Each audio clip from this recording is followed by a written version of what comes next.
juga statistik inferensial, itu menggunakan data sampel untuk mengestimasi sifat dari populasi atau mengestimasi parameter populasi.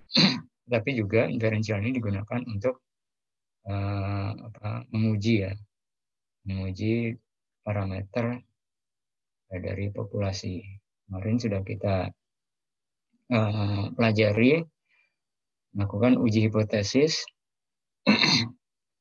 parameter populasi untuk proporsi, sampel, rata-rata, dan varian ya. Tapi untuk satu sampel. Jadi kalau dalam prakteknya biasanya kan ada sebuah pernyataan rata-rata nilai kelas ini berapa, kemudian kita uji. Nah, ini kan satu sampel ya. Nah, pada materi hari ini di bab 9 kita akan melakukan uji hipotesis untuk dua sampel. Sampel ini berarti kita membandingkan dua populasi, apakah itu nanti proporsinya, rata-ratanya, atau variannya. Nah, dalam prakteknya ini banyak digunakan untuk menilai atau mengukur efisiensi atau efektivitas dari kebijakan.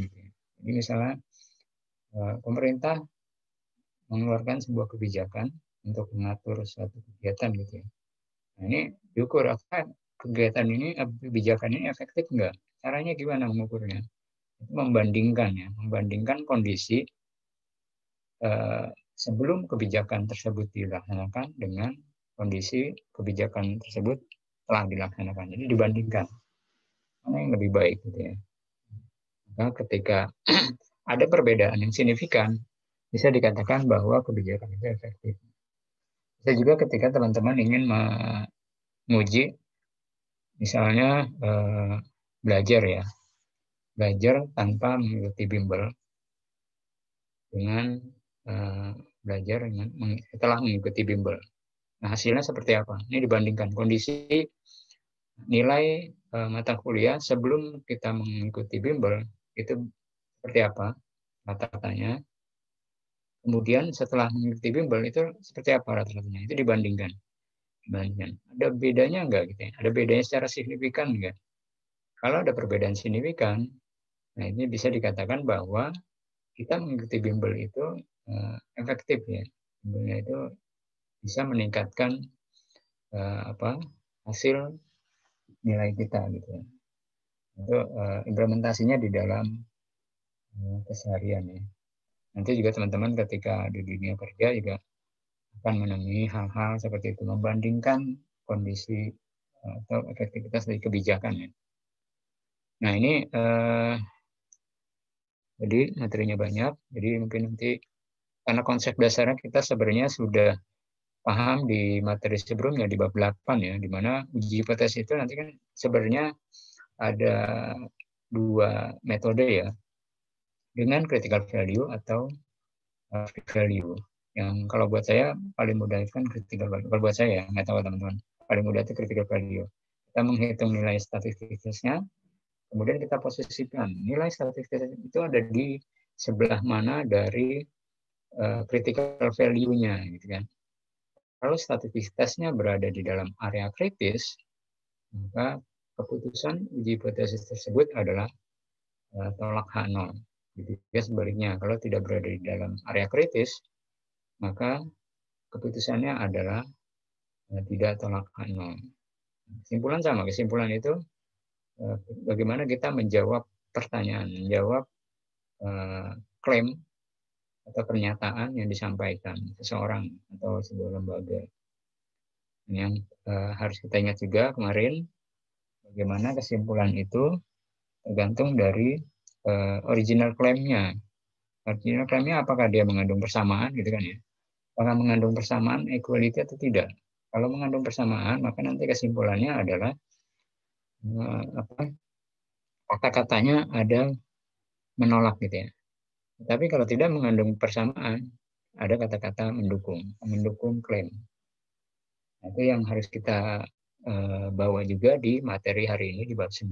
Sama, kita akan menguji dua sampel. Nanti akan kita lihat. Kalau kita mau menggunakan metode critical value, kita hitung dulu nilai kritisnya, statistik tesnya, nilai statistik tesnya. Kemudian kita tempatkan nilai statistik tes itu berada di sebelah mana dari nilai critical value-nya. Ya. Ini mungkin perhitungannya berbeda. Jadi kita di sini nanti akan melihat lagi beberapa formula untuk menghitung nilai statistik tes untuk proporsi, sampel, dan varian.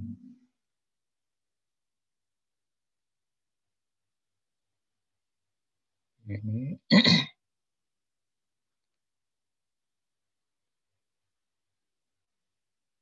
jadi tujuan materi kita hari ini adalah mengestimasi nilai dari parameter populasi dengan metode uji hipotesis situasi untuk situasi dalam 2 set data sampel.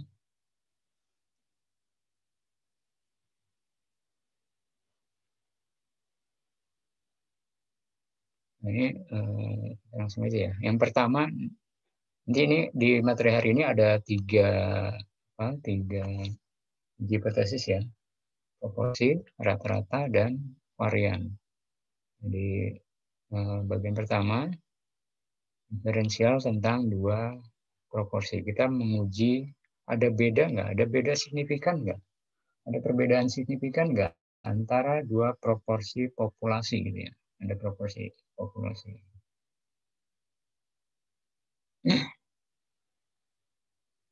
Pertama kita akan melakukan pengujian atau menguji pernyataan yang dibuat dari 2 proporsi populasi, kemudian kita mengembangkan confidence interval untuk mengestimasi perbedaan 2 proporsi populasi. Notasinya, proporsi populasi itu dinotasikan, proporsi populasi yang pertama itu dinotasikan dengan P1. Sementara ukuran sampelnya dinotasikan dengan N1. Dan jumlah kejadian sukses di dalam sampel proporsi populasi pertama itu adalah X1. Kemudian proporsi sampel itu dinotasikan dengan P hat 1. Diperoleh dari X1 atau jumlah sampel dan kejadian sukses di populasi pertama dibagi dengan jumlah sampelnya. Proporsi itu kan jumlah kejadian dibagi dengan jumlah sampelnya ya. Nah, kemudian untuk t-hat-nya 1 dikurangi p-hat 1. Nah, ini berlaku juga untuk populasi yang kedua. Ini kalau proporsi populasi yang kedua itu dinotasikan dengan P2. Jumlah sampel pada populasi kedua N2, kemudian jumlah kejadian sukses pada sampel di populasi kedua itu X2, kemudian ada P-hat 2 dan Q-hat 2. Kemudian nanti ketika kita menghitung nilai statistik tes, nanti pembaginya adalah standar error ya. Standar error yang diperoleh dari proporsi gabungan ataupun sampel proporsi. Jadi jumlah kejadian sukses pada populasi pertama dan kedua itu digabungkan. Berapa proporsinya? Proporsi gabungannya itu berapa? X1 ditambah X2 dibagi dengan N1 ditambah N2. Nah, ini dinotasikan dengan P-bar ya. Proporsi gabungan dinotasikan dengan P-bar. Kemudian Q-barnya 1 dikurangin dengan P-bar. Kemudian persyaratan ini untuk proporsinya dari 2 sampel random yang secara random sederhana dan merupakan sampel independen, tidak memiliki keterkaitan antara populasi satu dengan populasi lainnya. Untuk setiap sampel jumlah kejadian sukses minimal 5 dan jumlah kejadian gagalnya itu ada juga minimal 5. Nah, yang pertama ketika kita akan melakukan uji hipotesis, kemarin kita Mudah-mudahan masih ingat. Pertama kali kita harus merumuskan hipotesisnya. H0 itu selalu sama dengan selalu dengan persamaan. Jadi karena kita melakukan uji hipotesis, apakah ada perbedaan atau tidak gitu ya. Kalau tidak ada perbedaan, berarti proporsi dari populasi yang pertama itu sama dengan proporsi populasi yang kedua. Ini tidak ada perbedaan ya. Jadi selalu dinotasikan dengan H0 P1 sama dengan P2. Dan sementara H alternatifnya, kalau klaimnya itu adalah detail, maka H1-nya adalah P1 tidak sama dengan P2. Kalau klaimnya lebih kecil atau lebih besar, berarti tipe uji hipotesisnya adalah ontel. Ontel, maka alternatifnya atau H1-nya itu adalah P1 lebih kecil dari P2 atau P1 lebih besar dari P2. Nah, nanti statistik tesnya kita hitungnya yang akan nanti kita posisikan dengan critical value-nya itu dihitung dengan formula P-hat 1 dikurangi dengan P-hat 2 dikurangin proporsi populasi yang pertama dikurangi dengan proporsi populasi yang kedua dibagi dengan standar error-nya. Nah, error-nya tadi P-bar ya, proporsi gabungan berarti tidak ada P1, P2 ya. P-bar yang tadi kita hitung dari X1 ditambah X2 dibagi dengan N1 ditambah dengan N2 gitu ya. P-bar, kemudian P-barnya 1 dikurangin P-bar dibagi dengan N1. Nah, ini statistik tesnya, nilai statistik tesnya.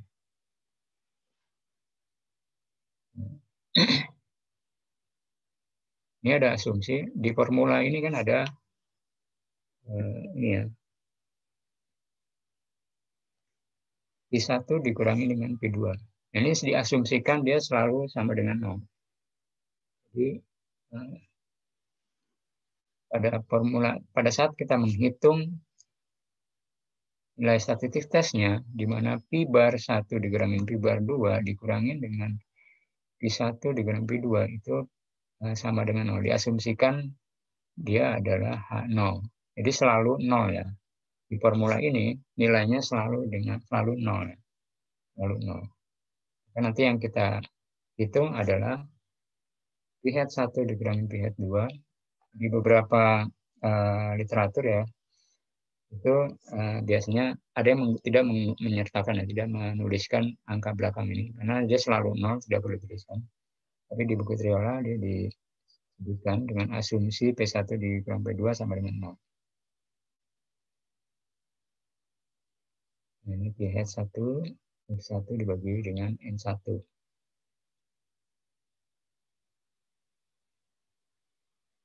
Kita menggunakan, jadi karena jet hitung ya, maka kita menggunakan tabel distribusi normal jet atau jet score ya, menggunakan tabel A2 yang kemarin sudah kita pelajari. Bisa menggunakan metode p-value atau critical value, sama seperti kemarin. Dilihat p-value-nya atau critical value-nya. Nggak usah dua-duanya, dipilih aja salah satu mana yang menurut kalian mudah dihitung, cepat dan mudah dihitung, sehingga bisa efisien waktunya. Kemudian kita juga bisa mengestimasi perbedaan antara proporsi dari populasi yang pertama dengan proporsi yang kedua. Nah, ini kita bisa membangun sebuah confidence interval dengan formula P1 dikurangi P2 dikurangi dengan margin of error-nya. Error ini dihitung dengan formula Z alpha dibagi 2 dikali dengan akar P-hat 1 dikali P-hat 1 dibagi N1 ditambah P-hat 2 dikali P-hat 2 dibagi dengan N2. Nah, di materi statistik mulai kemarin dan seterusnya ya, itu lebih banyak kita mengaplikasikan formula ya. Formulanya sudah ada, kita tinggal bagaimana menerjemahkan atau memahami sebuah konteks soal, kemudian kita tuangkan ke dalam formulanya yang kita aplikasikan. Sebenarnya kalau bayangan saya nggak terlalu sulit ya, karena formulanya sudah ada.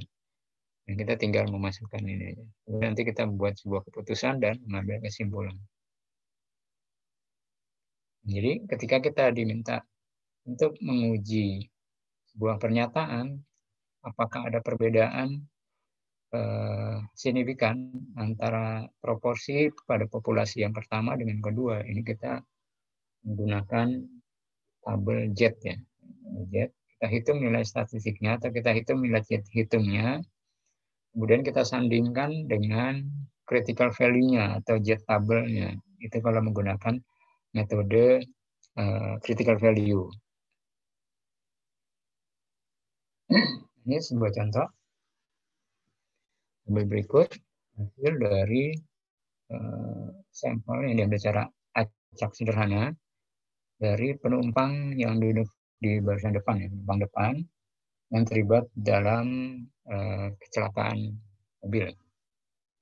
Menggunakan level signifikan 5%, kita diminta untuk menguji pernyataan bahwa tingkat kematian penumpang itu lebih rendah dibandingkan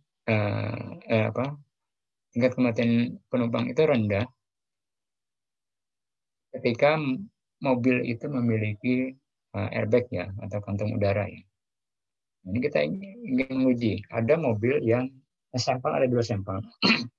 Sampel dari sebuah penumpang dari mobil yang sudah menyediakan kantung udara atau airbag, sama sampel dari penumpang yang mengendarai mobil tanpa disediakan kantung udara. Kita akan menguji benar nggak sih kalau mobil yang menyediakan kantung udara itu tingkat kematiannya pada saat kecelakaan, tingkat kematiannya itu lebih rendah dibandingkan ketika kecelakaan mobil yang tidak menggunakan kantung udara gitu ya. Kita diminta untuk melakukan uji proporsi. Dari populasi yang pertama itu tingkat penumpang yang meninggal itu 41 ya, 41 orang. Satu orang dari jumlah sampelnya, jumlah penumpangnya itu 11.541.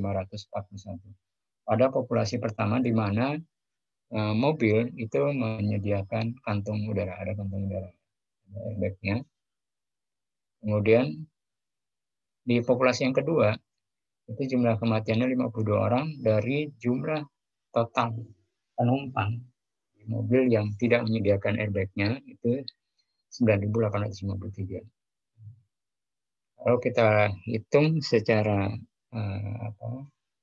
deskriptif ya, statistik deskriptif, ini kan pasti populasi yang pertama ini lebih kecil ya, 41 dibagi 11.541 lebih kecil dibandingkan 52 dibagi dengan 9853. Tapi kita perlu menguji nih. Secara statistik kita perlu menguji benar nggak bahwa kantung udara itu efektif mengurangi tingkat kematian pada kecelakaan mobil.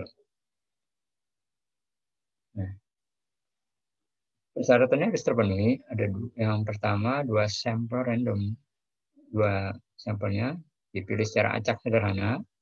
Kemudian 2 sampelnya itu independen, tidak bergantung ya, tidak mempunyai keterkaitan antara tadi. Sampel yang pertama mobil yang dengan kantong udara airbag, yang satu lagi kecelakaan mobil dengan yang tidak menyediakan airbag gitu kan. Ini kan tidak punya keterkaitan ya, tidak mempunyai keterkaitan, maka disebut independen. Sampelnya independen. Kemudian kejadian suksesnya lebih dari 5. Nah, tadi kan jumlahnya 41 ya.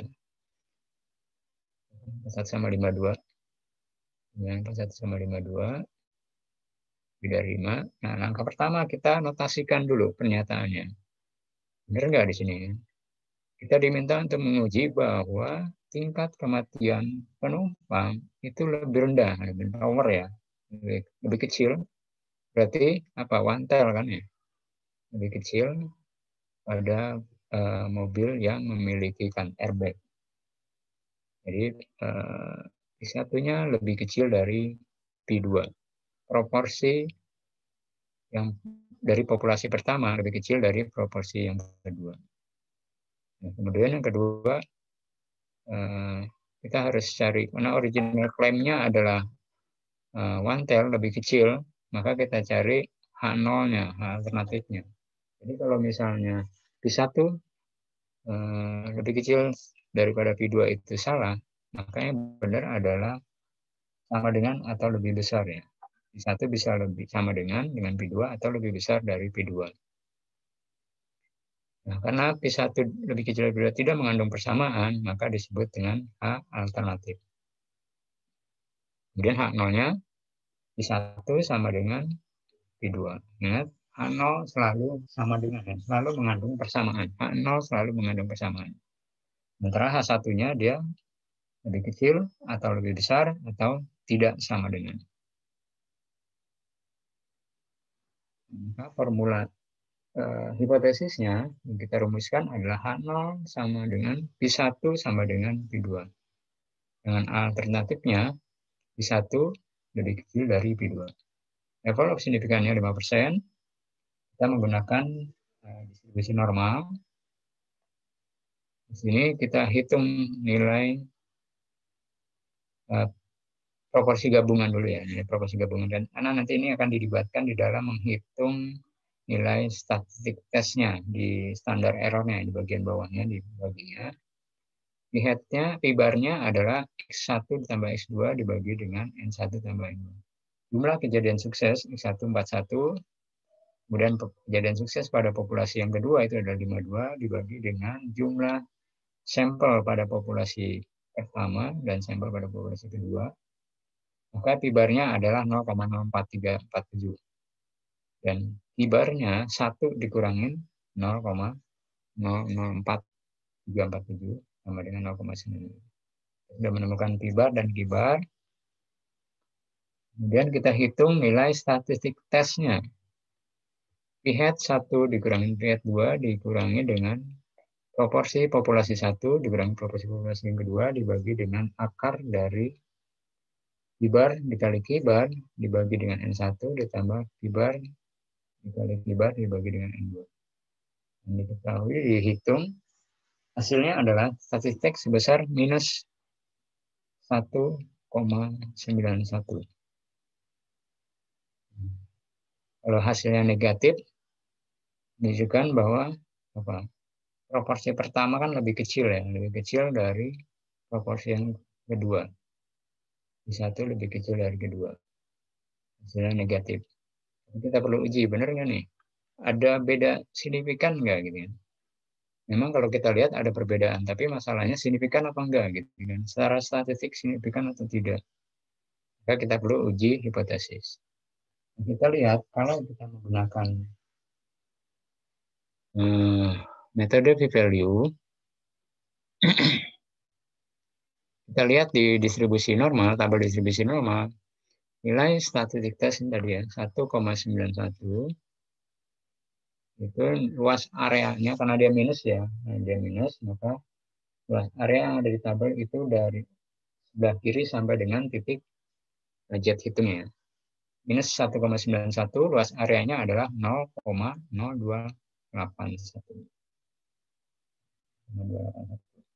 Nah, dia one tail. Ingat yang di pertemuan ke-7. Kan dia one tail, maka luas area p-value itu adalah sebesar luas area kurva yang ada di sebelah kiri ini. Ini ada one tail di sebelah kiri, left tail. Maka luas areanya adalah 0,221 dibandingkan dengan nilai alfanya. Alfanya berapa persen tadi? Alfanya adalah 5%. Alfanya 5%. Karena nilai p-value itu lebih kecil dari alfanya 0,05, maka keputusannya adalah tolak H0. Lebih kecil dari alfa. Tolak H0, maka kita menerima H1 ya. H1-nya apa tadi? P1 lebih kecil dari P2. Nah, di sini adalah tolak H0, maka kita dapat kesimpulan bahwa ada cukup bukti untuk mendukung pernyataan. Ingat ya, karena original claim-nya tadi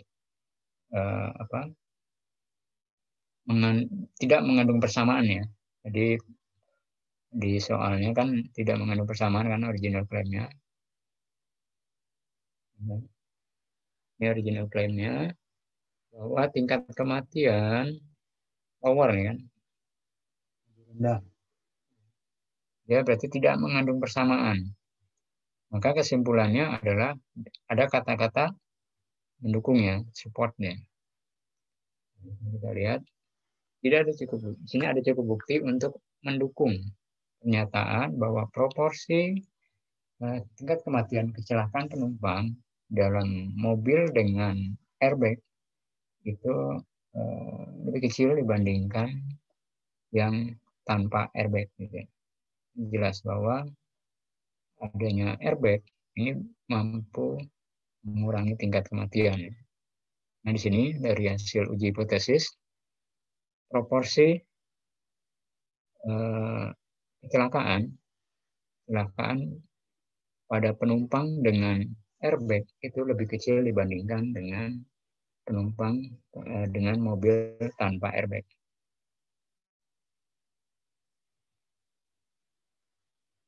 Nah, kemudian kalau kita menggunakan metode critical value, kalau di sini menyebutnya traditional method, metode tradisional atau metode critical value ya. Jadi jet hitungnya adalah minus 1,91. Maka jet score-nya adalah atau jet tabelnya itu adalah 1,645. Dari mana 1,645? 5% ya. Luas area kritis itu kan ada 0,05. Kalau kita lihat di tabel A2, nilai luas area 0,05 itu berada pada titik 1,645. Nah, dia berada negatif, maka minus 1,645. Karena nilai statistik tesnya berada di area kritis, yang berwarna merah ya, berada di area kritis, 1,91, maka keputusannya adalah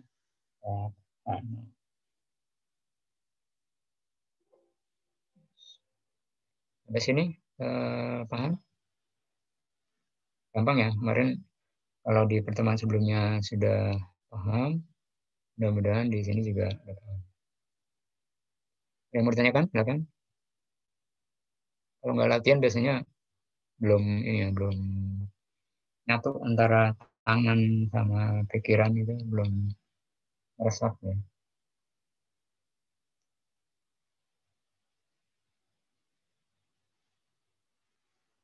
Nah, ini menjadi perhatian bahwa katanya kalau kita melakukan uji hipotesis dua proporsi populasi dengan metode p-value dan metode critical value, itu hasilnya sama. Jadi kita menguji proporsi dua populasi, perbedaan proporsi dua populasi dengan metode p-value atau metode critical value, itu hasilnya sama. Tetapi kalau kita menggunakan confidence interval, kemarin kita bisa ya, ketika satu sampel itu bisa menggunakan metode p-value, bisa menggunakan critical value, atau menggunakan confidence interval. Tapi di sini untuk dua sampel proporsi populasi, kalau kita menggunakan confidence interval, itu kemungkinannya hasilnya bisa berbeda gitu. Confidence interval bisa berbeda hasilnya. Di sini dikatakan untuk menguji dua proporsi populasi, gunakan p-value atau critical value.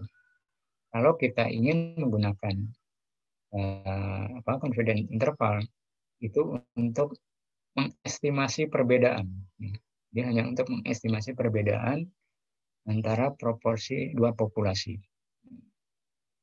Jadi confidence interval ini hanya untuk mengestimasi perbedaan, tidak untuk menguji hipotesis. Tapi kalau misalnya nanti di soal ujian diminta untuk menguji hipotesis dengan confidence interval, ya tetap dikerjakan. Karena kan masih kemungkinan ya, ini kemungkinan bisa berbeda, tapi juga ada kemungkinan bisa sama. Jadi kita bisa lihat Dari contoh tadi, kita coba untuk melakukan uji hipotesis dengan menggunakan metode confidence interval. Tadi karena apa, one tail ya, level of signifikannya adalah 5%, one tail kita ingat kemarin di bab 8, kalau confidence intervalnya itu one tail, maka nilai level of confidence-nya itu adalah 1 dikurangi dengan 2 alfa. 2 alfa. 2 alfa. Maka level of confidence-nya di sini adalah 90%. 1 dikurangin 0,05 dikali 2. Nah, dengan menggunakan confidence interval, apakah ada dugaan bahwa penggunaan airbag ini efektif dalam menghadapi sebuah kecelakaan?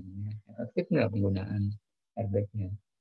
Kita coba untuk menguji pernyataan, katanya efektif nggak penggunaan airbag ini? Efektifnya berarti sama dengan tadi kan ya. Harusnya P1-nya lebih kecil daripada P2. Yang menggunakan mobil dengan kantung dengan airbag itu proporsinya lebih kecil dibandingkan dengan kecelakaan mobil tanpa airbag.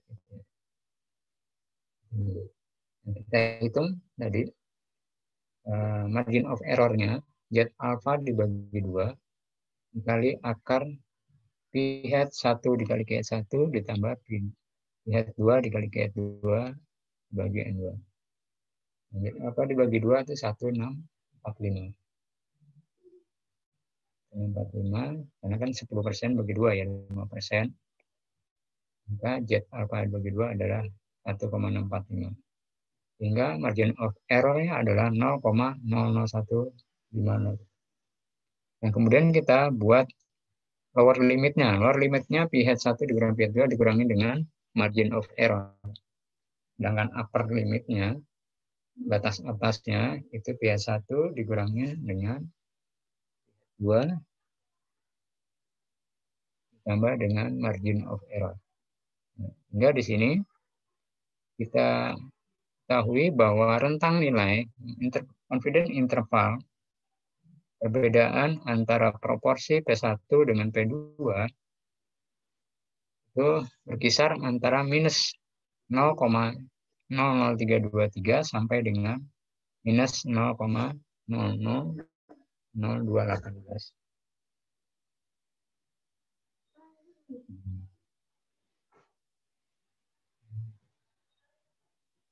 Nah, kesimpulannya bagaimana?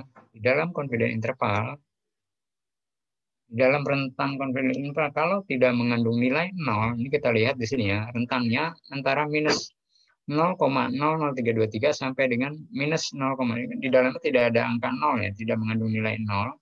Nolnya masih jauh kan ya di sebelah sini kan ya, nolnya masih jauh. Kalau dia tidak mengandung nilai 0, adalah membuktikan ada perbedaan signifikan. Ada perbedaan signifikan. Ada perbedaan signifikan antara dua proporsi tersebut. Ada perbedaan signifikan berarti apa? Tolak H0 kan ya, tolak H0. Kalau H0 kan tidak ada perbedaan ya. Tidak ada perbedaan kan P1 sama dengan P2, tidak ada perbedaan. Tapi H1-nya atau H alternatifnya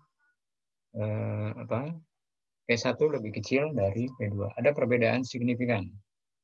Kalau tidak mengandung nilai 0, maka ada perbedaan tolak H0. Keputusannya adalah tolak H0.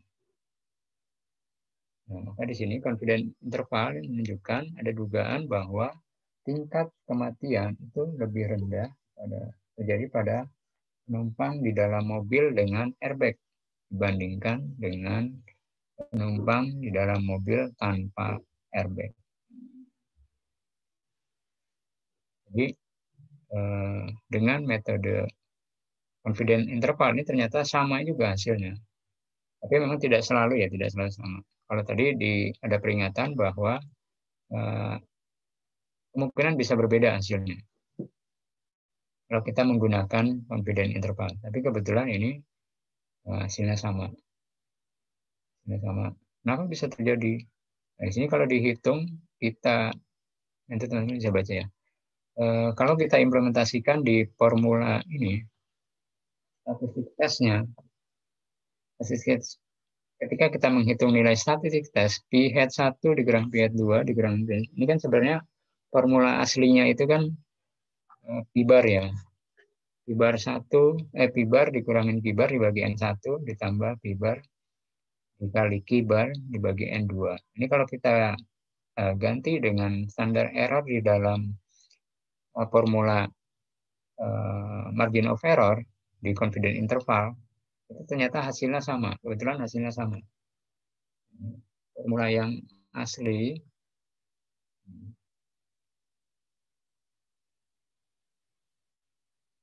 ini kalau sebenarnya formulanya seperti ini ya. Di standar errornya di bagian bawah itu kan P bar dikali Q bar. Kalau ini kita ganti dengan formula standar error di dalam confidence interval, bagian ini, itu ternyata hasilnya sama. Walaupun berbeda, mungkin perbedaan desimal ya. Hasilnya sama, sehingga menghasilkan keputusan yang sama dalam uji hipotesisnya. Ini kebetulan aja. Tapi memang ada peringatan, yang penting ada di sini kita pahami bahwa ada sebuah peringatan bahwa ketika kita melakukan uji hipotesis dua proporsi, itu sebaiknya menggunakan salah satu metode, apakah itu p-value atau critical value gitu ya. Jangan menggunakan confidence interval.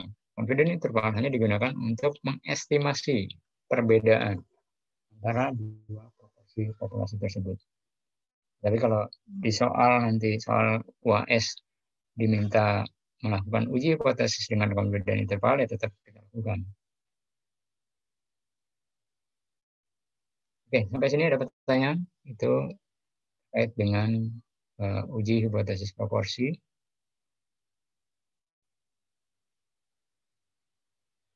Mudah-mudahan teman-teman kita semua enggak ini ya, enggak terang otaknya. Baru masuk udah melihat rumus-rumus dan menghitung angka-angka.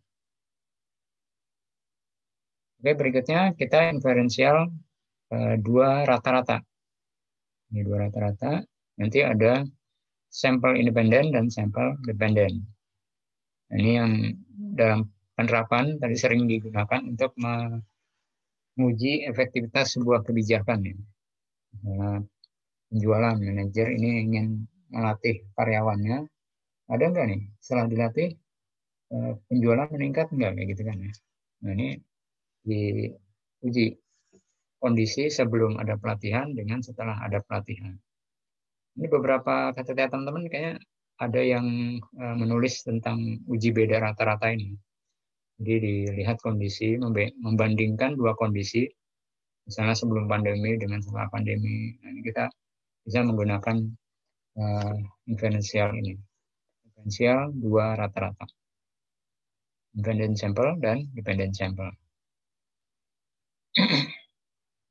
Di bagian ini nanti kita menggunakan sampel data dari dua independent sample untuk menguji hipotesis tentang dua rata-rata populasi dan membangun atau mengembangkan confidence interval untuk mengestimasi perbedaan antara dua rata-rata populasi.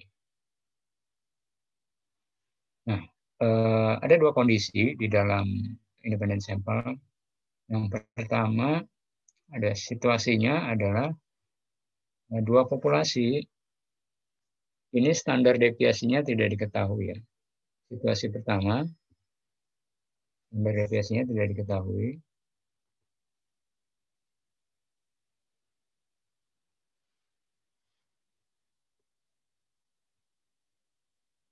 Kemudian,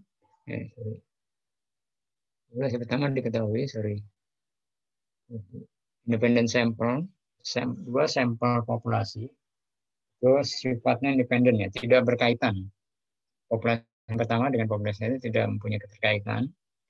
Tetapi kondisi pertama adalah standar deviasinya diketahui.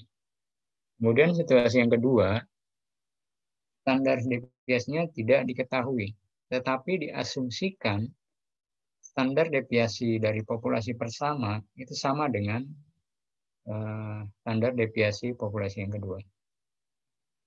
Jadi di dalam contoh dua populasi independen, situasi pertama standar deviasinya diketahui, kemudian yang kedua standar deviasinya tidak diketahui, tapi diasumsikan sama standar deviasi populasi pertama dengan populasi kedua. Meskipun dalam kasus realnya itu kan nggak diketahui, sulit menentukan standar deviasi populasi. Ini data yang banyak, untuk ngasih data yang banyak. Nah, di sini kalau kita lihat untuk inferensial tentang rata-rata sampel independen, apakah standar deviasinya, baik standar deviasi populasi pertama dan kedua diketahui? Kalau diketahui, kita menggunakan standar errornya ini yang digunakan untuk menghitung nilai statistik tesnya nanti ya, untuk menghitung statistik tesnya. Jadi kalau diketahui standar deviasi populasi pertama dan kedua, nanti standar errornya dihitung dari akar dari standar deviasi 1 dibagi N1 dikali standar deviasi populasi yang kedua dibagi dengan N2. Tapi kalau standar deviasinya tidak diketahui, dua-duanya tidak diketahui, kemudian ada kondisi, ada dua situasi lagi. Apakah diasumsikan sama? Kalau diasumsikan sama, nanti standar errornya kita menggunakan standar error gabungan, ya. Full standar error, menggunakan standar error gabungan. Tapi kalau tidak sama, asumsinya tidak sama, nanti standar errornya dihitung dari standar error sampel. Jadi yang pertama, kalau standar deviasinya populasi diketahui, standar errornya menggunakan standar deviasi populasi. Tapi kalau standar deviasinya tidak diketahui, standar deviasi populasi tidak diketahui, standar errornya nanti menggunakan standar deviasi sampel. Ini ya ribet banget, banyak ininya, banyak aturannya, banyak kondisinya. Nah, cuma di sini beberapa ahli statistik tidak merekomendasikan ya penggunaan ini. Nanti formulanya nanti kita ada formulanya bagaimana menghitung standar error gabungan. Nah, di bagian pertama ini sampel independen dengan standar deviasi tidak diketahui. Standar deviasi populasi pertama dan kedua tidak diketahui, tapi asumsinya tidak sama. Tidak diketahui, asumsinya tidak sama. Pasti nggak tahu ya. Standar deviasi populasi kita nggak tahu, berarti ya nggak sama, pasti nggak tahu. Tapi ada kondisi nggak diketahui tapi sama. Ini situasinya adalah standar deviasi populasinya tidak diketahui dan asumsinya antara standar deviasi populasi 1 dan 2 itu adalah sama. Kita pahami dulu di sini dua sampel dikatakan independen, bebas ya, sampel bebas. Jika nilai sampelnya itu dipilih dari yang pertama dari populasi yang tidak memiliki keterkaitan dengan populasi lainnya, tidak memiliki keterkaitan, tidak berpasangan atau tidak dicocokkan gitu ya. Ini tidak ada keterkaitan antara populasi satu dengan populasi yang kedua. Sementara kalau yang sampel dikatakan dependen, dikatakan terikat, itu kalau berpasangan. Ciri-cirinya biasanya ya, kalau independen biasanya jumlah sampelnya itu berbeda. Jumlah sampelnya berbeda. Tapi kalau dependen itu jumlah sampelnya sama. Karena berpasangan ya, maka ya dia harus selalu sama kan jumlahnya. Dikatakan berpasangan itu bisa jadi karena memiliki keterkaitan atau terdiri dari dua pengukuran terhadap satu subjek yang sama. Misalnya tadi ini contohnya before and after data.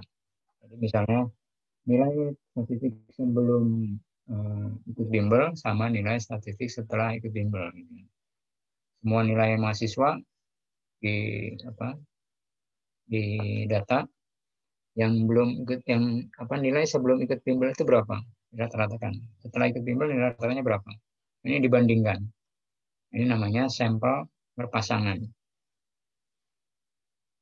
Kemudian bisa juga karena karena kondisi tertentu, misalnya pasangan yang dicocokkan ya, misalnya suami istri.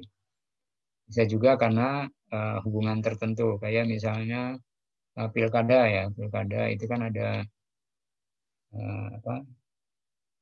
kepala daerah sama wakil kepala daerah, atau yang lawan politiknya ya, lawan politik pilihan 1 sama pilihan 2 itu kan berpasangan ya, sampel berpasangan. Ini karena hubungan tertentu. Itu bedakan sampel independen dan sampel dependen.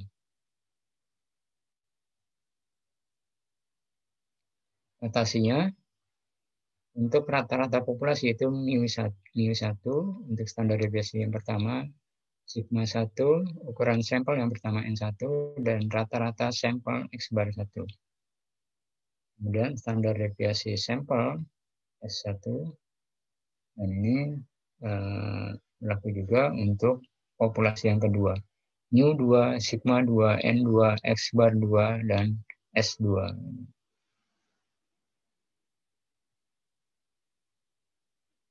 Ini persyaratannya tidak diketahui, standar deviasinya tidak diketahui, dan asumsinya adalah tidak sama.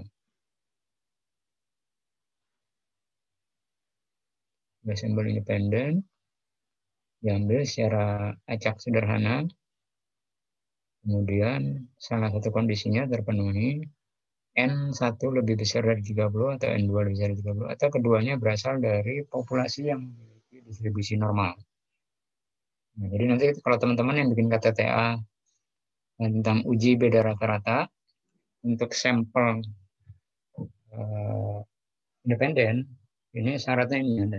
Sampelnya 30, lebih besar dari 30, atau kalau mau populasi itu harus uji distribusi normal dulu. Distribusi normal. Nah, karena standar deviasi yang tidak diketahui sama dengan pertemuan sebelumnya. Kalau tidak diketahui berarti kita pakai tabel T. Nah, untuk menghitung T hitungnya atau statistik tesnya itu X bar 1 dikurangi X bar 2 dibagi dengan μ1 dikurang dengan μ2 dibagi dengan akar standar deviasi sampelnya. Varian 1 dibagi dengan N1 ditambah varian 2 dibagi dengan N2. Ini asumsinya μ1 dikurang μ2 sama dengan 0. Ini selalu sama dengan 0.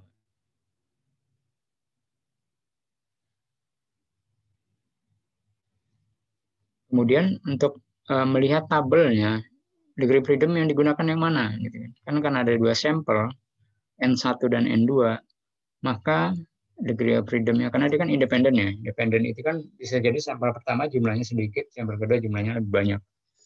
Yang digunakan degree of freedom-nya adalah yang jumlahnya lebih sedikit. N1 dikurang, apakah N1 dikurang 1 lebih sedikit daripada N2 dikurang N1?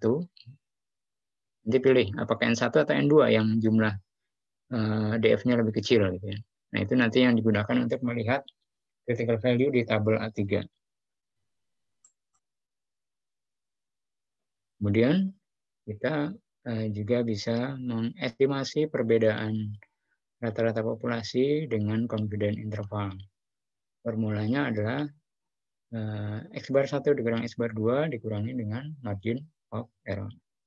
Untuk lowernya, sementara uppernya X bar 1 dikurangi X bar 2 ditambah dengan margin of error. Margin of error dihitung dari T alpha dibagi 2 dikali dengan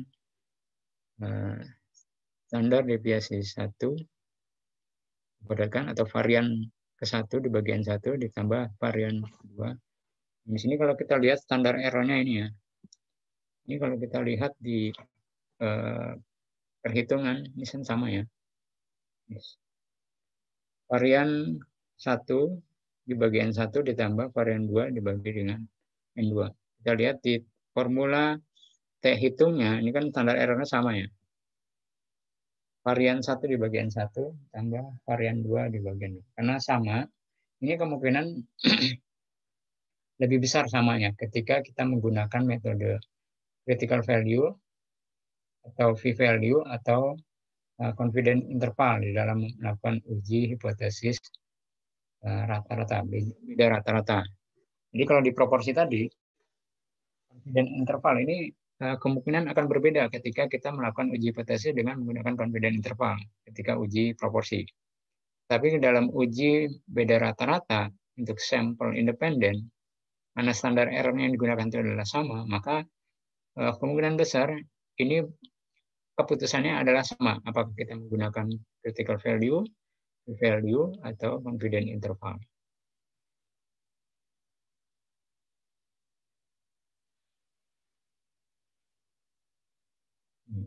Sebelum kita melakukan uji hipotesis, kita tentukan dulu konteks datanya seperti apa. Konteks data ini misalnya tadi ya, ketika kita ingin contoh tadi di proporsi kita ingin menguji efektivitas airbag, berarti kita harus tahu efektivitas airbag ini berarti kan mengurangi tingkat kematian ya. Berarti ada proporsi di mana ketika menggunakan airbag itu harusnya lebih kecil daripada tidak menggunakan airbag. Konteksnya di situ yang harus kita pahami. Kemudian sumber datanya, kemudian metode samplingnya, simple random, dan ekspor datanya dengan grafik atau deskripsi. Nah, teman-teman ketika nanti melakukan uji hipotesis di KTTA-nya, KTTA ketika melakukan uji hipotesis beda rata-rata misalnya, nanti harus ada statistik deskriptifnya, digambarkan dulu, ada grafiknya, memungkinkan ya. Sudah diceritakan tabelnya seperti apa. Baru nanti melakukan uji hipotesis. Di sini ada nggak yang menggunakan analisis uji beda rata-rata KTTA?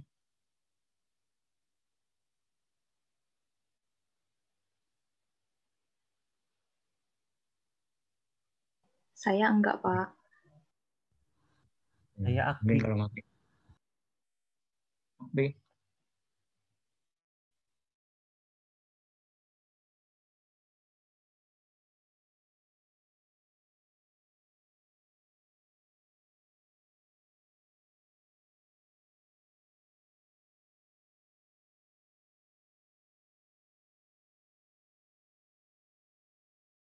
Dan perempuan itu adalah pembicara yang sama ya, equal talker, pembicara yang sama.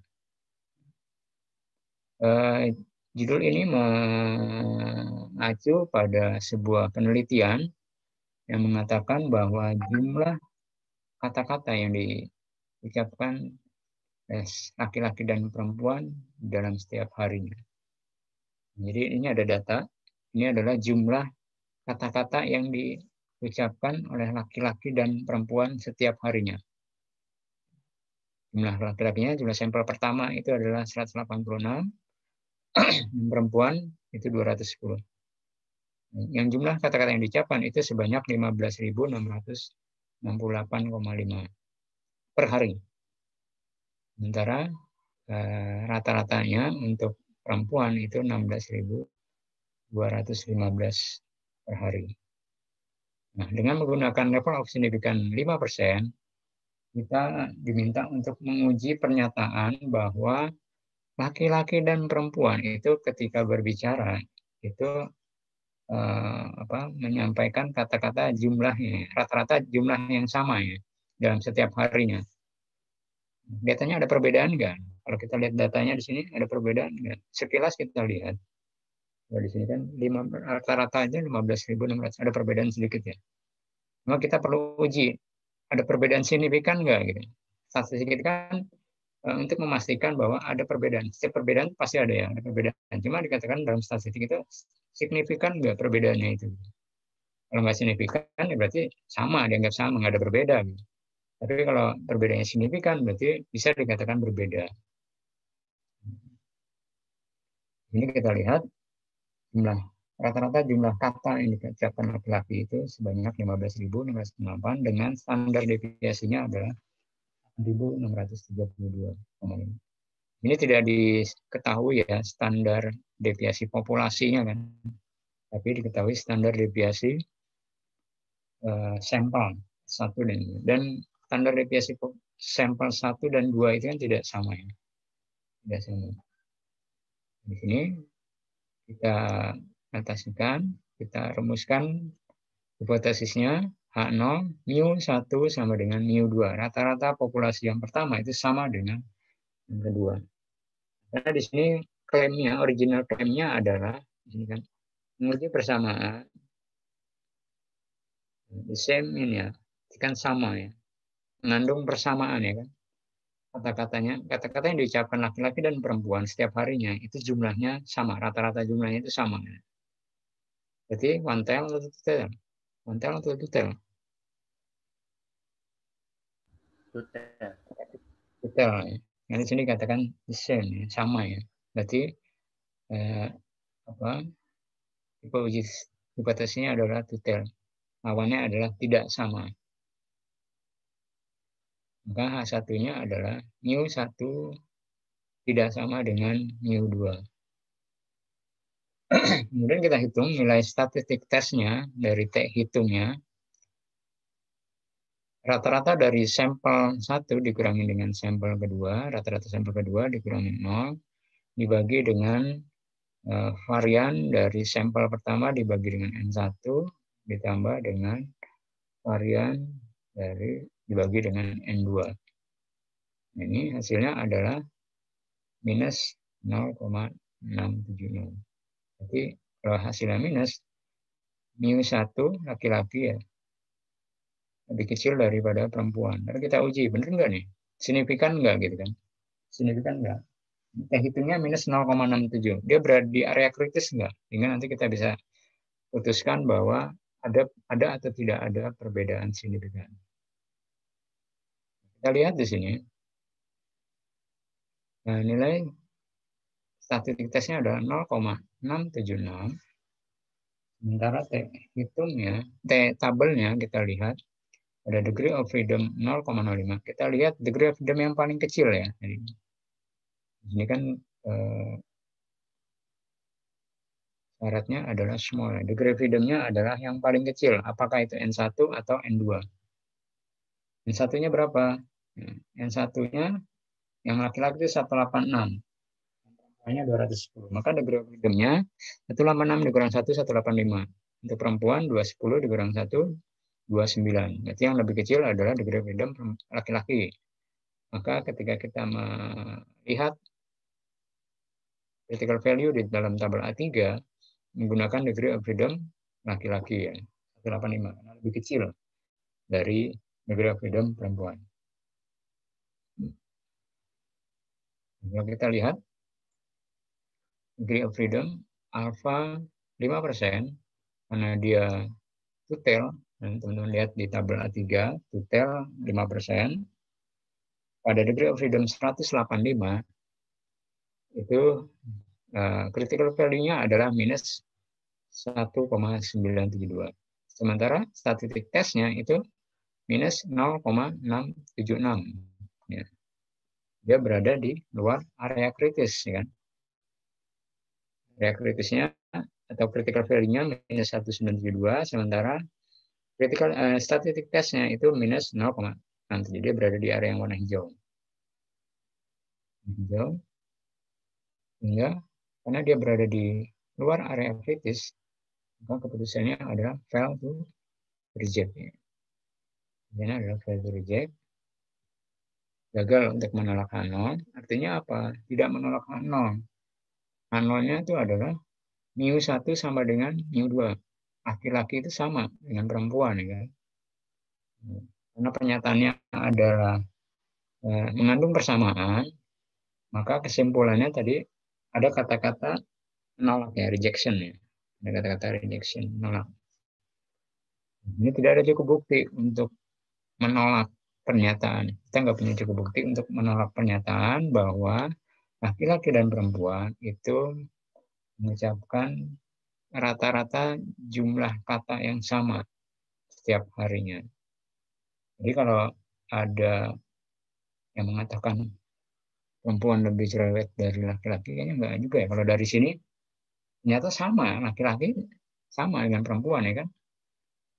Jadi kalau berdasarkan uji hipotesis ini, perempuan, ada yang mengatakan perempuan lebih cerewet dengan laki-laki, itu tidak terbukti karena sama isinya.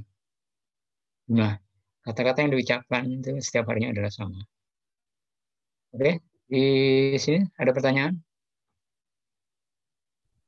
Pak mau Apakah tanya Pak, ya silakan. cara menentukan mana X bar 1 dan X barnya 2 gimana Pak? Biasanya disebutkan yang pertama kali ya. X bar 1, biasanya kalau sampel yang pertama itu disebutkan dengan X1, tapi lihat lagi konteksnya nanti. Ya. Tapi kan bisa aja woman yang ke-1, man yang kedua gitu Pak. Ya, aja. Tapi nanti harus diperhatikan bahwa hasilnya itu apa. Ketika hasilnya positif, ya hasilnya positif, misalnya nanti hasilnya ini urutan wantel misalnya. Ya. Wantel ya, kita harus tetap berpatokan bahwa yang pertama itulah perempuan gitu kan. Pertama perempuan. Yang kedua laki-laki, jangan terbalik. Begitu juga nanti ketika misalnya begini, kita ingin membedakan kondisi sebelum sama sesudah ya kan. Sebelum sama sesudah lebih besar yang mana gitu kan. Ketika kita mau menempatkan yang sesudah itu sebagai X1 atau sebelumnya itu X1, kita harus tahu bahwa S yang sesudah itu harus lebih kecil daripada X2 gitu. Kita harus paham itu, harus pegang paham itu. Jangan terbalik-balik nantinya. Tapi biasanya ya ketika uji beda rata-rata, misalnya untuk kasus yang melihat atau menguji efektivitas kebijakan, misalnya setelah kebijakan atau yang gampang pandemi dulu ya, misalnya pandemi itu pendapatan menurun gitu ya, kita mau menempatkan X1-nya setelah pandemi itu sebagai X1 gitu kan, ya harusnya kalau menurun X1-nya terbukti harus lebih kecil gitu kan, harus lebih kecil daripada X2. Tapi kalau ketika hasilnya itu lebih besar, berarti tidak terbukti kan bahwa pandemi itu menurunkan pendapatan. Ini harus konsisten. Kapan kita kalau mau dibalik-balik ya kita harus paham posisinya itu yang apa sebelah mana, yang sesudah sama yang sebelum, itu harus paham. Itu hati-hati, ini biasanya terjebak kita kesalahan untuk menyimpulkan keputusan itu salah gitu ya. Jadi harus hati-hati. Kapan kita menemukan S1, S2, dan itu harus sinkron dengan kesimpulannya. Yang penting kesimpulannya harus sinkron dengan kita merumuskan atau menghitung tadi menetapkan S1 dengan S2. Itu ya, hati-hati ketika merumuskan, meletakkan X1 dan X2. Gitu ya. Ya Pak. Sama satu lagi Pak. Ya. Tadi kan hasil degree of freedom-nya yang lebih kecil, berarti yang man ini ya Pak. Berarti 185 gitu kan Pak. Berarti nggak bisa pakai tabel. Tabelnya kan kalau misalnya itu bisa diinterpolasi atau yang mendekati tabel. Kita lihat tabelnya emang ada. Soalnya dari tabel saya nggak nyampe ratusan gitu. Tuh. Ya. Kalau yang saya lihat, kalau di lampiran ujian itu sampai ribuan tabelnya, sampai 1000 jumlahnya, sampai 2000 sorry, sampai 2000.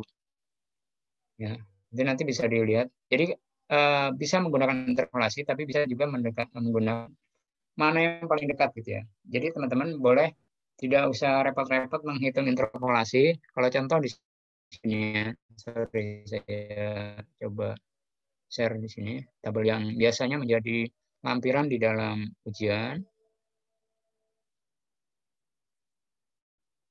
Nih, kelihatan ya tabel peluang, tabel T, sini teman-teman lihat tabel T. Ini yang biasanya menjadi lampiran soal ujian, soal UAS, dia sampai 2000 ya. Sampai 2000. Nah, tadi kan 186 itu kan nggak ada ya. Di sini ada 100, 200, 300 gitu kan. Nah, di sini kita menggunakan yang mana? Yang degree of freedom terdekat. Cuma ada 100 sama 200. 185 itu ada lebih dekat ke 100 sama 200. Lebih dekat 200 kan? Nah, kita menggunakan DF 200 jadi di sini. Boleh menggunakan pendekatan itu ya. Jadi pakaian 200, kemudian kita lihat tadi 5% tutel ya kan. Lihat di sini 5% tutel di kolom ketiga dengan degree of freedom 200, maka nilai critical value-nya adalah 1,972 gitu kan. 1,972 yang paling dekat. Gitu ya. Jadi nggak usah bingung-bingung, nggak usah repot-repot mencari interpolasi, cukup pakai yang terdekatnya aja. Kalau misalnya tengah-tengah gimana? Ya silakan aja mau pakai yang ke bawah atau yang pakai ke atas. Misalnya 150 gitu kan. Ini kan ada 100 sama 200. Nggak apa-apa mau pakai yang di degree 100 atau pakai yang 200. Gitu ya.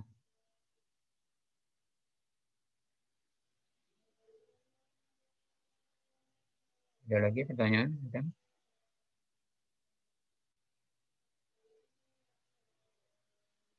Oke. Kalau nggak ada, kita break dulu ya, break sholat. Kita kembali lagi setelah sholat zuhur. Silakan kalau masih ada pertanyaan, silakan. Nah, sementara saya tutup. Tinggal kita break sholat. Terima kasih. Assalamualaikum warahmatullahi wabarakatuh. Dua sampel independen tadi ini sudah kita lihat bahwa ketika nanti teman-teman di ujian ketika menemukan soal uji hipotesis dicek lagi. Kata kunci yang pertama adalah ini uji hipotesis apa? Proporsi, rata-rata, atau varian. Biasanya bisa dilihat ya. Oh, ada rata-rata.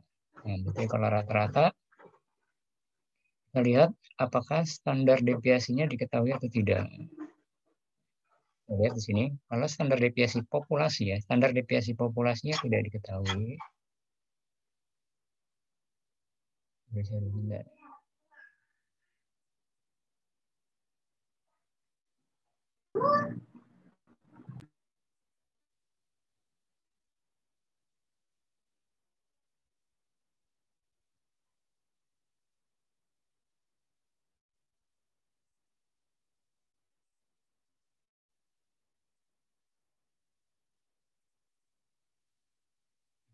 Kalau standar deviasi populasinya diketahui, ini berarti ketika kita menghitung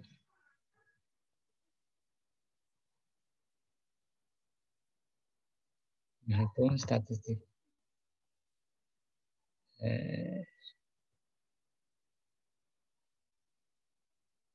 kita menghitung statistik tesnya, kita menggunakan standar deviasi populasi ya. Standar deviasi. Tapi kalau tidak diketahui, ini ada dua situasi. Apakah standar deviasi populasinya itu diasumsikan sama atau tidak ya? Kalau diasumsikan sama, maka nanti ketika menghitung statistik tesnya, standar errornya itu menggunakan standar error gabungan. Ini meskipun beberapa ahli statistik yang merekomendasikan untuk tidak menggunakan pendekatan ini. Kenapa?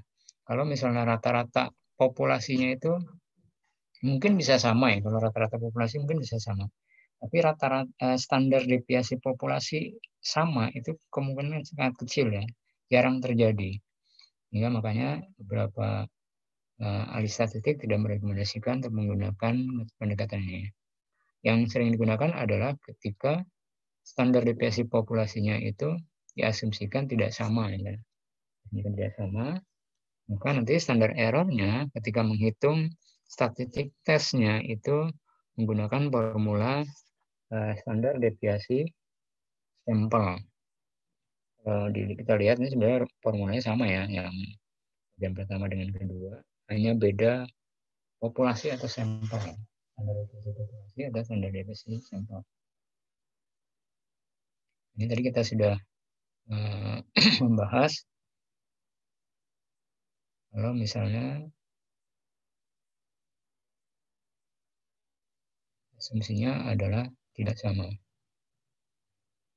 Standar deviasi populasinya tidak diketahui, Dan asumsinya standar deviasi populasinya itu tidak sama.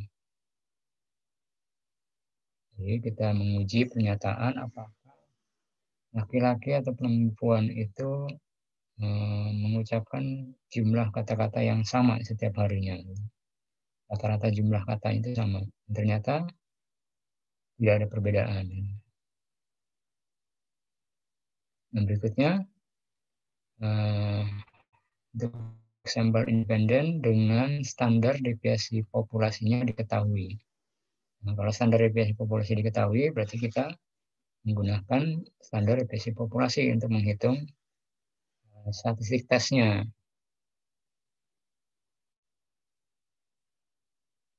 Ini sama ya. Nah, ketika menghitung Z-score, ingat, kalau standar deviasi populasinya tidak diketahui, berarti kita pakai tabel T ya.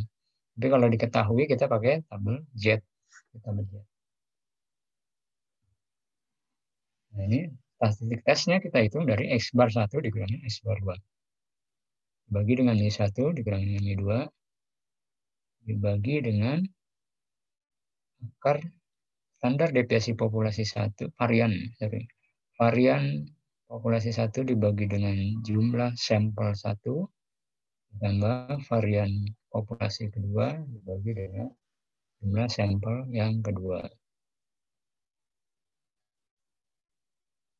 Kemudian intervalnya margin of error dihitung dengan Z alpha dibagi 2 dikali dengan standar errornya. Ini standar errornya kita lihat sama ya. Formulanya sama dengan ketika kita menghitung statistik tes. Berarti kemungkinan juga sama nih. Ketika kita melakukan uji hipotesis dengan pendekatan p-value, critical value, atau confidence interval, itu hasilnya akan sama. Valen dia hasilnya.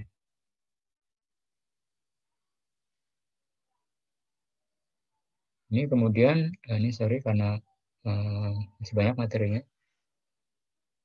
Kemudian untuk standar deviasinya tidak diketahui. Standar deviasi populasinya tidak diketahui. Tapi asumsinya bahwa standar deviasi populasi yang pertama itu sama dengan standar populasi yang kedua yang menggunakan varian sampel gabungan.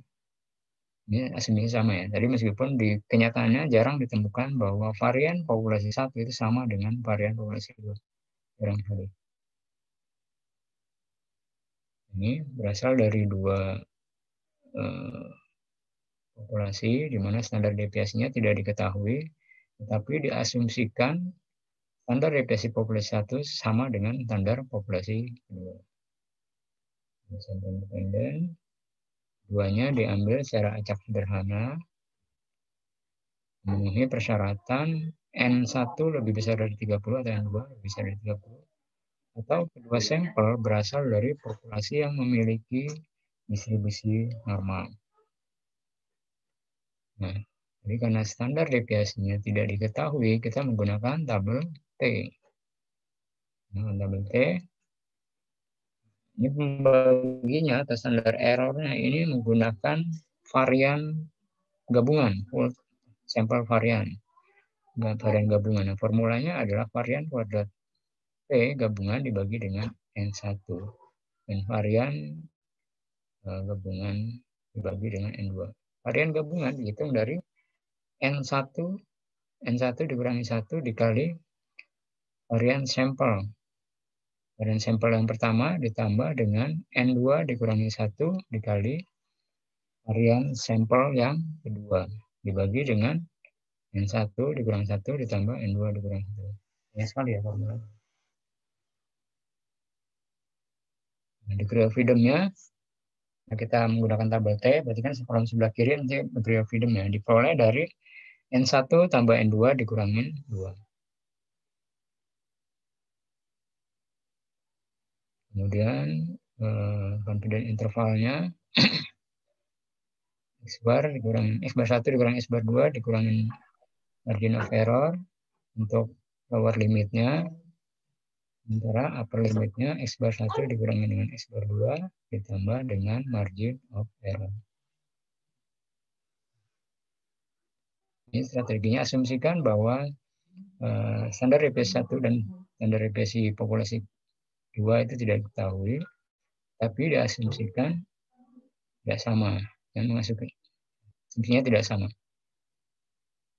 Gunakan statistik tes untuk hipotesis dan mengembangkan confidence interval seperti yang di sebelumnya yang kita pelajari sebelumnya. Ini sebenarnya nggak ada contohnya.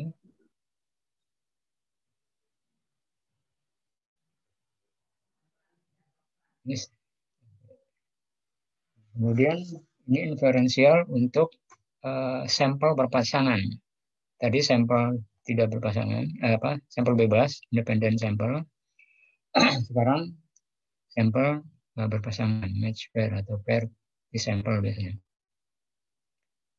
Kita akan menggunakan metode value atau critical value untuk menguji hipotesis sampel berpasangan. Berpasangan di sini katakan ada hubungan ya, ada hubungan satu sama lain dalam sampel berpasangan tersebut.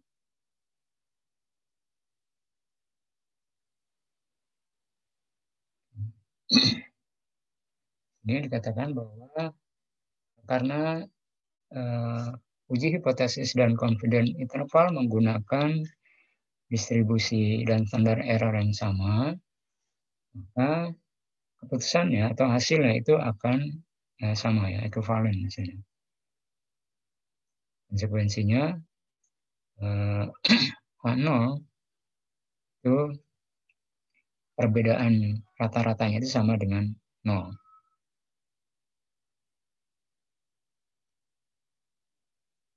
Notasinya ada diferensial atau perbedaan.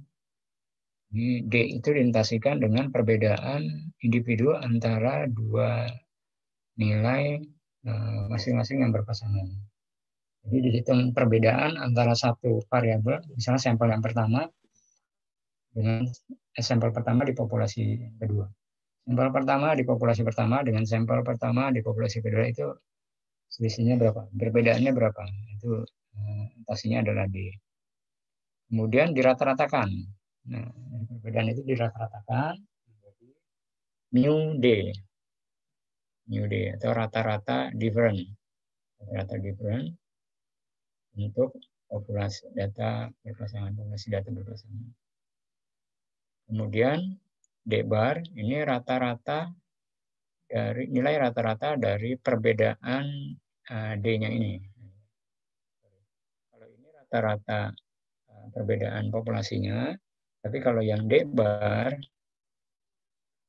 ini perbedaan di setiap individu sampel itu dirata-ratakan menjadi D bar. Jadi nanti misalnya kita ingin uji beda rata-rata antara kondisi sebelum pandemi dengan setelah pandemi. Ada beberapa sampel gitu ya. Nah, itu bedanya itu berapa antara sampel pertama dengan sampel kedua. Berarti kan setiap variabel, setiap anggota sampel itu kan ada bedanya ya sebelum dan sesudah. Itu perbedaannya itu dirata-ratakan. Dan kita hitung juga standar deviasi perbedaan sampelnya tadi.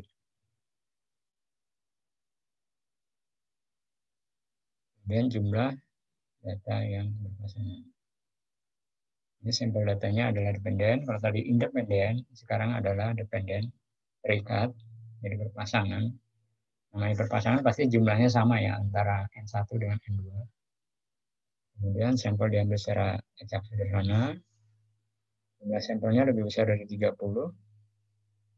atau berasal dari populasi yang memiliki distribusi. Ini kita menggunakan tabel T untuk menghitung statistik tesnya yang nanti akan kita sandingkan dengan critical value-nya itu dihitung dengan D bar rata-rata ya, rata-rata perbedaan. Dari kan kita lihat perbedaan setiap individu itu berapa, kemudian kita rata-ratakan. Nah, rata-ratanya itu dikurangi dengan rata-rata perbedaan populasi. Rata-rata perbedaan di sampel, anggota sampel dengan rata-rata perbedaan populasi dibagi dengan standar deviasinya perbedaan. Ya. Jadi ini agak ribet nih. Kita menghitung perbedaannya, kemudian menghitung rata-rata, menghitung standar deviasi perbedaan. Gitu ya. Jadi dua ini. Menghitung rata-rata perbedaan di sampelnya, kemudian menghitung standar deviasi perbedaan dibagi dengan akar N. Nah, degree of freedom-nya adalah N dikurang 1.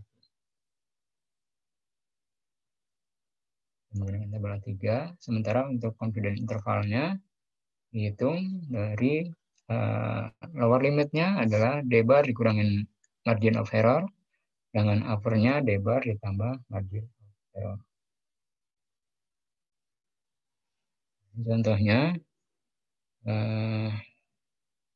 data perubahan berat badan mahasiswa di tahun pertama ya, di tahun pertama dimulai dari September sampai dengan jadi berat mahasiswa pada bulan September di tahun pertama mereka, bulan September itu berapa?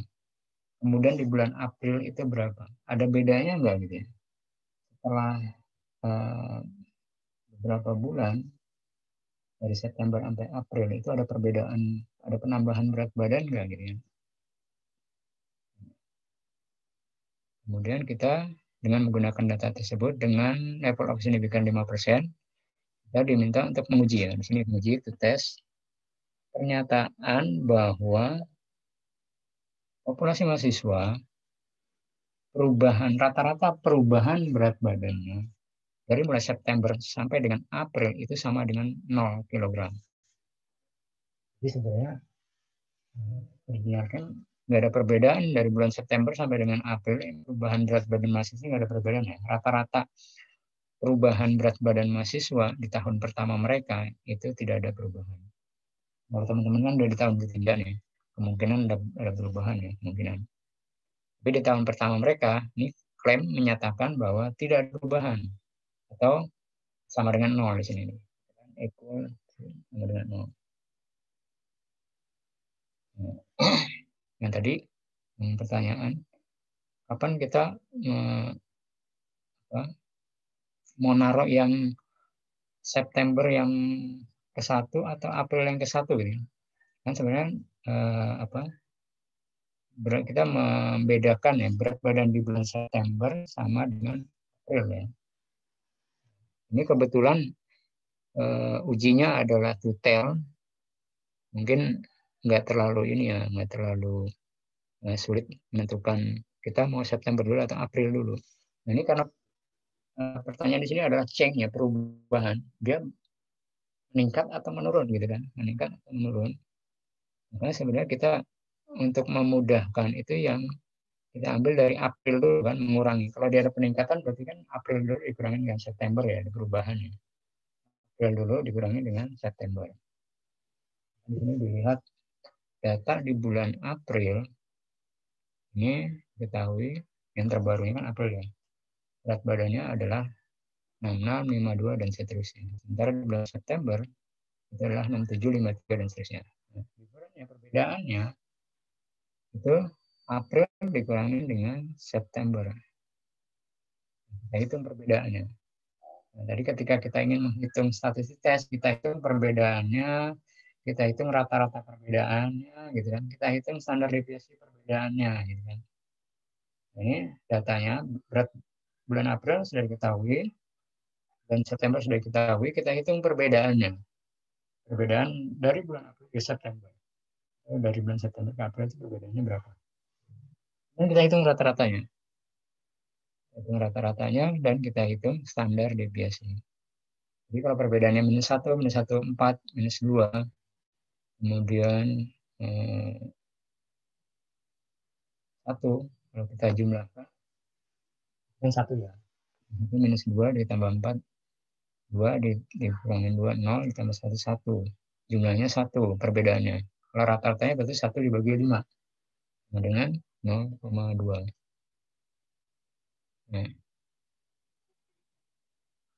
Nah ini kita kasihkan angka pertama original claim-nya adalah rata-rata perbedaan sampelnya, populasinya, perbedaan populasinya adalah 0 kg. Sementara H1-nya tidak sama dengan level 0,05 gunakan distribusi T. Jadi kita hitung perbedaannya dan rata-ratanya adalah 0,2. Sementara standar deviasinya adalah 2,4. Dari mana 2,4? Sehingga kemarin kita standar deviasi X dikurangi X bar gitu kan. X dikurangi X bar dikuadratkan dibagi dengan N dikurangi 1 diakarkan. Kalau standar deviasi berarti diakarkan. Akar X dikurangi X bar dikuadratkan dibagi dengan N dikurangi 1. Nah, kalau standar deviasi diferen berarti diferennya kita hitung. Dan rata-rata diferennya kita hitung. Standar deviasi diferennya berarti kita hitung dari diferen dikurang rata-rata diferen dikuadratkan dibagi dengan N dikurang 1. Ya. Minus 1 dikurangi 0,2 berapa? Kemudian dikuadratkan. Minus ini juga yang kedua. Minus 1 dikurangi 0,2 dikuadratkan. Yang ketiga 4 dikurangi 0,2 dikuadratkan. Dan seterusnya sampai 1. Kemudian dijumlahkan. Jumlahkan dibagi dengan N dikurang 1. Jumlahnya adalah 5. 5 dikurangi 1, 4. Kemudian diakarkan. Sama dengan 2,4. Dan DPS-nya adalah 2,4. Kemudian statistik tesnya dihitung dari D bar rata-rata different dari sampel dikurangin dengan rata-rata different populasi dibagi dengan standar deviasi different dibagi dengan akar N. Nah, hingga hitungnya atau statistiknya adalah 0,185. Kemudian degree of freedom kita lihat di tabel A3 dengan metode critical value. Area tutelnya, karena dia tutel ya 0,05. Lihat di kolom bagian atas, tutel 0,05 dengan critical value N dikurang 1. Maka T-nya, statistik tesnya adalah 2,776. Sementara, sebelah kanan ya, sementara nilai statistik tesnya itu berada di luar area kritis. Misalnya adalah fail to reject. Nilai statistiknya 2,76. Sementara statistik tesnya adalah 0,186. Oke, sampai sini ada pertanyaan?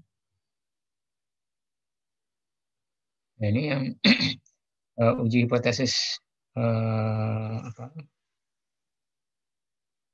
sampel berpasangan ini juga banyak penerapannya di menguji kebijakan ya. Ini kemarin saya baca beberapa PTA menggunakan uji beda rata-rata tes. Pak, ya silakan. Tadi apa bedanya sama yang tadi apa Pak? Yang tadi itu ada standar deviasinya yang mana? Yang tadi itu kan sampelnya tidak berpasangan, independen dia, tidak mempunyai kaitan antara populasi pertama dengan populasi kedua. Kalau yang sekarang berpasangan dia, sampelnya biasanya dari satu subjek yang sama. Kayak misalnya tadi teman-teman mau membandingkan nilai sebelum ikut bimbel dan setelah ikut bimbel. Nah, ini diuji. Ikut bimbel ini efektif enggak? Katanya kalau ikut bimbel, nilai kita menjadi meningkat gitu kan ya. Nah, ini berarti kan sampelnya berpasangan ya, karena subjeknya sama. Sebelum dan setelah itu subjeknya sama, orangnya sama. Cuma pengukurannya yang berbeda. Ini sebelum bimbel, sama setelah bimbel. Kalau tadi kan tidak, sampelnya bisa yang satu siapa, yang keduanya siapa. Nggak ada keterkaitan gitu. Gitu ya. Iya, pengerti Pak. Ya, terima kasih ya. Ada lagi tanya? Jadi gitu ya, ketika ada soal dilihat ini sampelnya populasinya berpasangan atau tidak gitu. Jadi ada independen, ada dependen. Dilihat aja kalau dependen itu ciri-cirinya bisa suami istri, bisa sebelum dan setelah. Dan yang di soal ujian yang paling sering itu adalah paling sering ya. Itu pasti gampang sekali menebaknya. Kalau ada kata-kata sebelum dan sesudah itu berarti dependent pakai formula yang ini ya. Biasanya di soal udah sangat jelas kelihatan. Sebelum pelatihan, setelah pelatihan kayak gitu. Sebelum ujian dan setelah ujian. Ada kata-kata sebelum dan setelah itu berarti dependent. Menggunakan formula yang ini. Kita hitung difference-nya, kita hitung rata-rata difference, kita hitung standar deviasi difference-nya. Kalau ciri-cirinya lagi kalau di ujian, kalau misalnya jumlah sampelnya berbeda, itu berarti independen ya. Gimana independen? Ada lagi pertanyaan? Waktunya sudah habis. Ini sebenarnya masih ada satu lagi ya. Jadi sambil dibaca teman-teman. Dan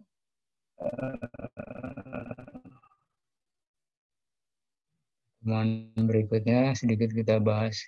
Nah, berikutnya juga banyak materinya. Mungkin nanti sekilas saja untuk variasi. Ini variasi menggunakan tabel F di pertemuan ke-13 pertemuan ke-13 sebelum UAS nanti kita belajar bagaimana membaca tabel. Kalau ini sebenarnya belum terlalu. Jadi saya teman-teman baca ya untuk yang varian. Kita bahas di pertemuan berikutnya. Oke, ada lagi pertanyaan? Waktunya sudah habis. Beri saya mau portal dulu.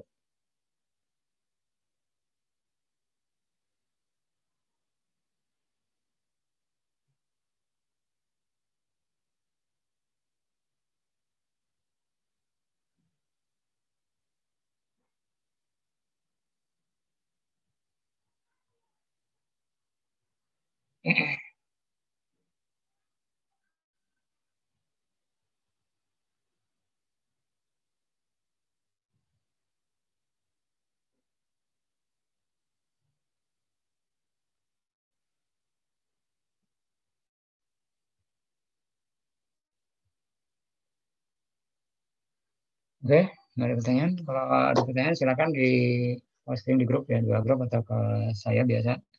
Silakan aja kapanpun. Lagi terima kasih atas perhatian teman-teman semuanya.